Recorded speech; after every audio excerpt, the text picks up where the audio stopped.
Seguimos en Cosa Pública 2.0 y vamos nuevamente a la línea telefónica para saludar a Santiago Aguirre, maestro en Derecho y director del Centro de Derechos Humanos Miguel Agustín Pro Juárez. Le agradecemos que nos tome esta llamada para hablar justamente de la reelección de Rosario Piedra Ibarra al frente de la Comisión Nacional de Derechos Humanos y de otras cuestiones relacionadas con este tema. Santiago, ¿cómo estás? Muy buenas tardes.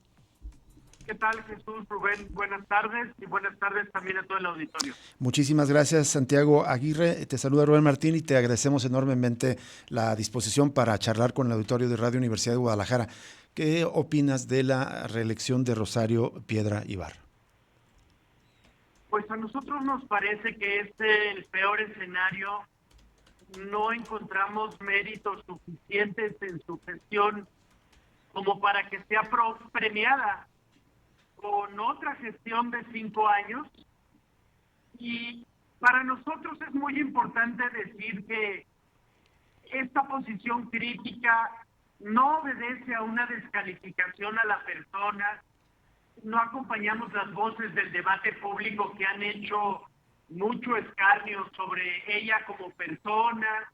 Por el contrario, respetamos mucho su historia familiar. No habría movimiento de derechos humanos en México sin doña Rosario Madre. Y por otra parte, tampoco es añoranza del pasado. Es cierto que la CNDH tuvo gestiones sumamente tibias y que si vemos a las comisiones estatales de derechos humanos en los estados, nos vamos a encontrar con que muchas de ellas no tienen autonomía real frente a los gobernadores y gobernadoras. Pero en este caso en particular, no había argumentos para la reelección.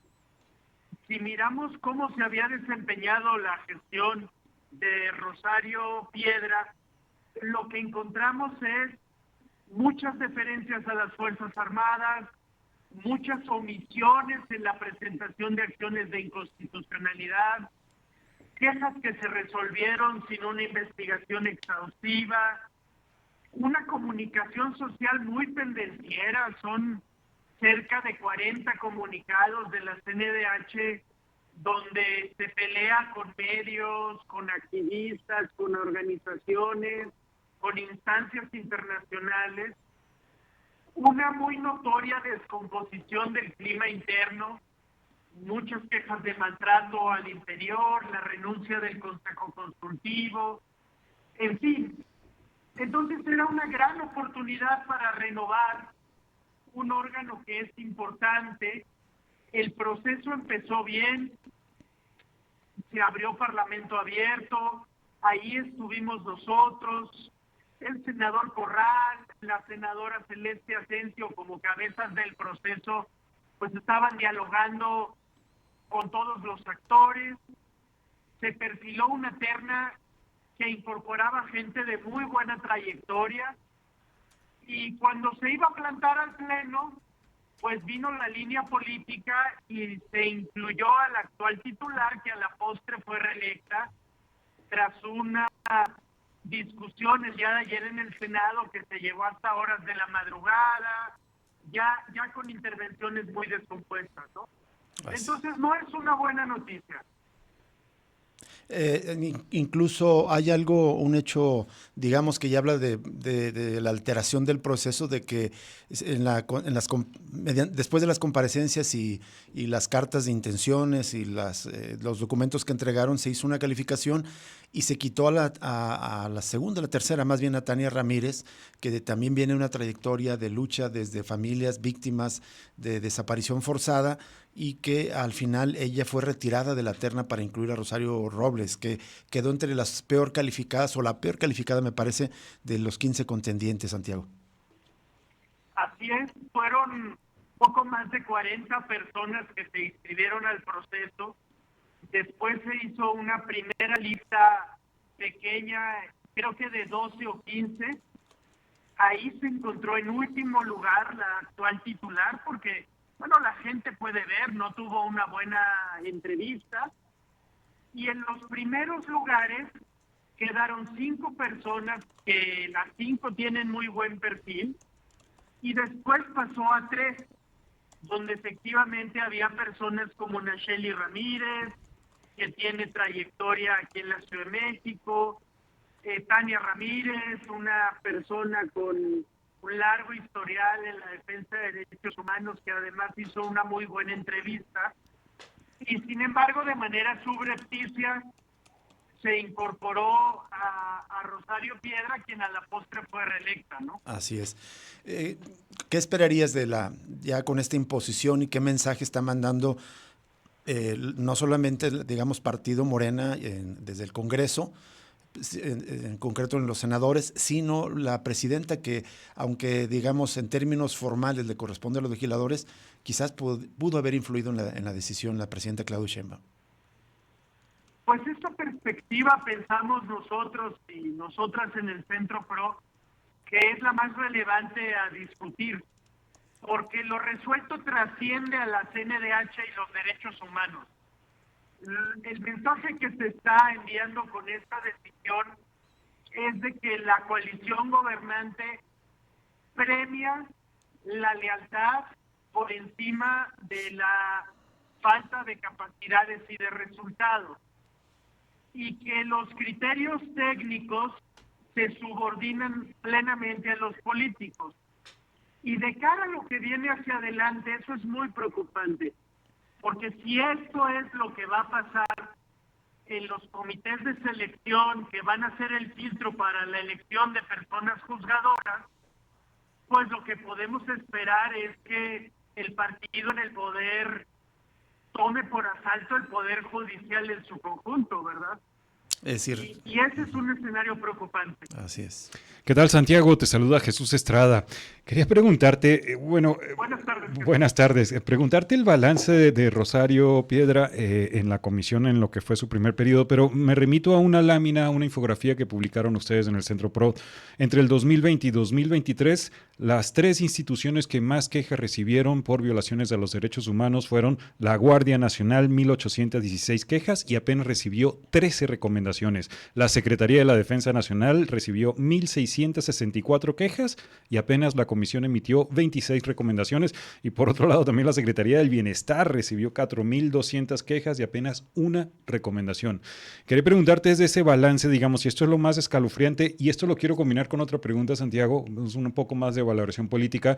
En la opinocracia hay unos que dicen que Rosario Piedra Ibarra fue impulsada vía López Obrador, que fue el que habría impulsado su reelección. Otros dicen que Claudia Sheinbaum tenía el interés en otra aspirante, pero detrás de todo en realidad son las Fuerzas Armadas las que salen beneficiadas de esta decisión. Sí, Jesús, muchas gracias por las preguntas. Nosotros en el balance al que te refieres, lo que intentamos fue precisamente llevar la discusión hacia la cifra, porque en toda esta discusión es cierto que ha habido voces muy estridentes que hacen escarnio de la persona, y nosotros consideramos que eso no es lo propio de los derechos humanos, ¿verdad? Claro. En derechos humanos respetamos a todas las personas y hay que evaluar más bien las gestiones.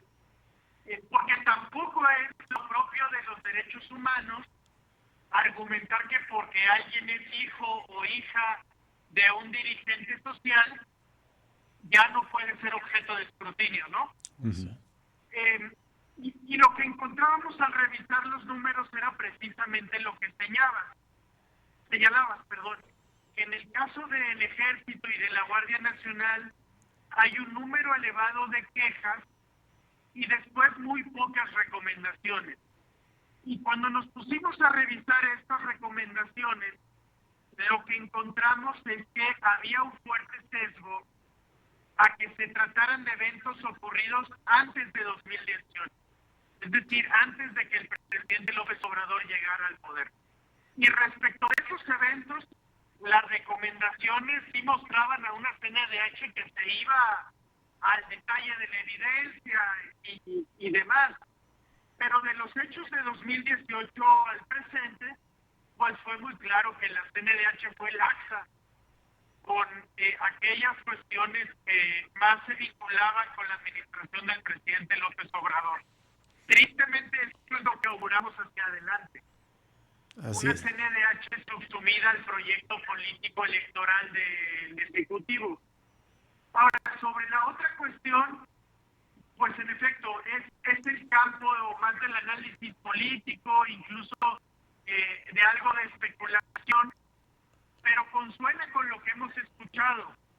En el proceso sí vimos una terna que no incorporaba al actual titular y notamos cómo eso cambió y escuchamos las voces que afirman que eso se debe a que vino una línea proveniente de la anterior administración y también a que las Fuerzas Armadas se sentían cómodas con la posibilidad de que hubiese reelección porque han encontrado ya un modo de entendimiento con la actual titular derivada de su laxitud en el seguimiento al proceso de militarización en que nos encontramos. Así es.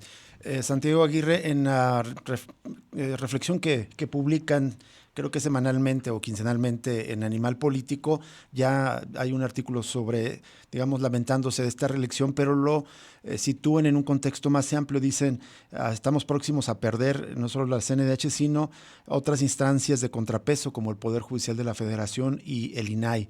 ¿Nos puedes hablar un poco más de este contexto general de las intenciones de aprobar lo que ellos llaman Morena y partidos aliados, el Plan C? Sí, claro. Desde que fue publicado el llamado Plan C en febrero de 2024, muchas instancias de derechos humanos emitimos alertas sobre algunos contenidos que estaban previstos ahí que nos parecían que generaban riesgos para los derechos humanos. En particular, la ampliación de la prisión preventiva oficiosa, la entrega de la Guardia Nacional a la Sedena, la eliminación del INAI y del Coneval. Sobre los otros autónomos, pues nosotros entendemos que podría haber algunos donde sea razonable porque tienen funciones de política pública, pero el INAI y el Coneval son órganos protectores de derechos. Y añadíamos ahí también la reforma judicial, desde luego,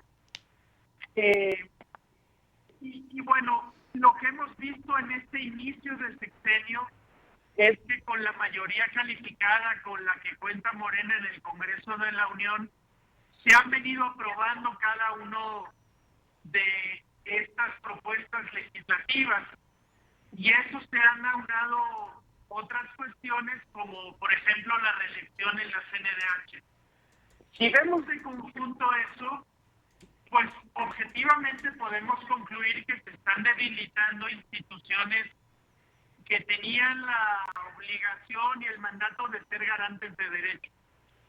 El Poder Judicial va a quedar debilitado, el INAI va a desaparecer, la CNDH maniatada.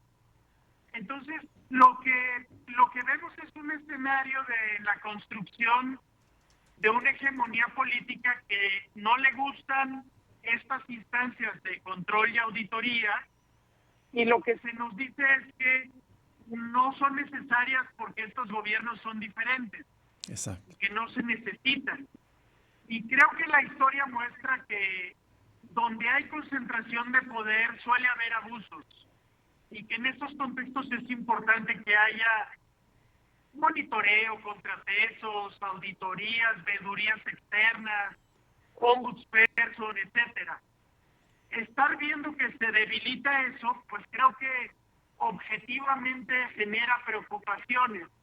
Y no es que uno esté en la estridencia de igualar el actual régimen político a regímenes de inicio del siglo pasado o algunas formulaciones de este tipo que se encuentran en las redes sociales.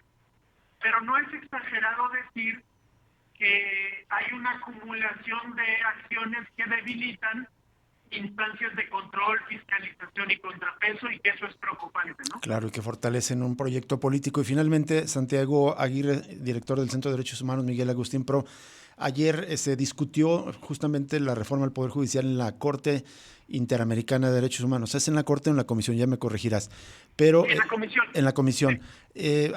Claudia Sheinbaum, la presidenta, dijo ayer mismo que le extrañaba la rapidez con la que se discutió. Dos cosas. ¿Hay antecedentes de que un tema que se ha discutido así de pronto y la otra? ¿Qué nos puedes informar de lo que podría ocurrir ahí en la Corte Interamericana de Derechos Humanos?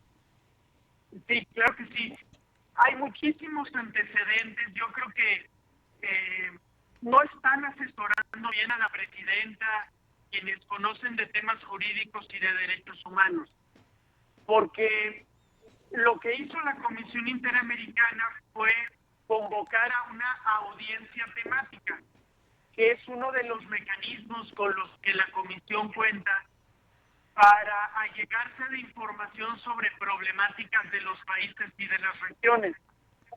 Las audiencias temáticas no implican la admisibilidad de un caso individual, ni mucho menos un pronunciamiento de fondo sobre violaciones a derechos humanos.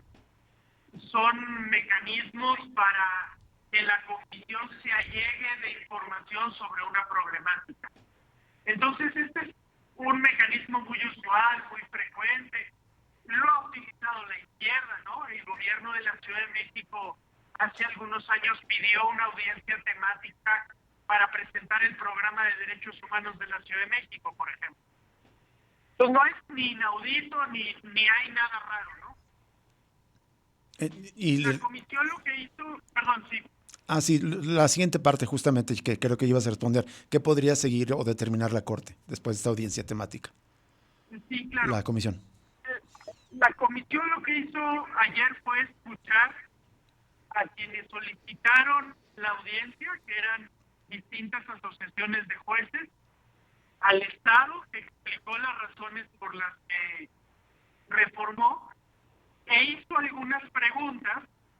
Y al formular preguntas, algunos comisionados expresaron preocupaciones. Las preguntas que la comisión formuló, el Estado las contestará y seguirá el monitoreo. Paralelamente, pero eso corre en otra cancha, seguramente algunos jueces y juezas irán a la Corte, que busquen impugnar la reforma tendrán que agotar los recursos internos en México para después presentar, si es el caso, su petición individual. La comisión tendría que sustanciar todo un procedimiento, eso dura años, y solo después de hacerlo, si subsistieran las violaciones, podría caber la posibilidad de que fuera el caso a la Corte Interamericana. Eso es. Eso puede tomar una década, no es algo inmediato. Va para largo, muy bien. Santiago Aguirre, te agradecemos enormemente, como siempre, tu disposición para charlar con el auditorio de Radio Universidad de Guadalajara sobre estos temas tan relevantes. Seguimos en contacto contigo más adelante.